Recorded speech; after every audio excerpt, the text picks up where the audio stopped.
la la la la la la la. Și am ajuns în Piața Unirii. Merg să mă joc cu porumbele, privesc cântăricele, stelul.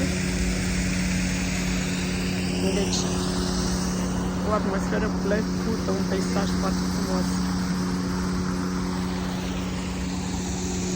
Da, când seara ne apropiem rapid de sărbătorile de iarnă. Să vedem toate pântenițele funcționează.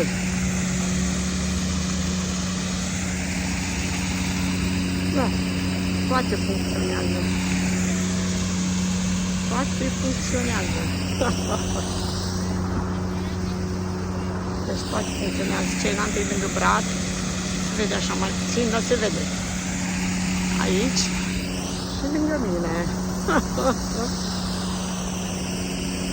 Ciao, ciao.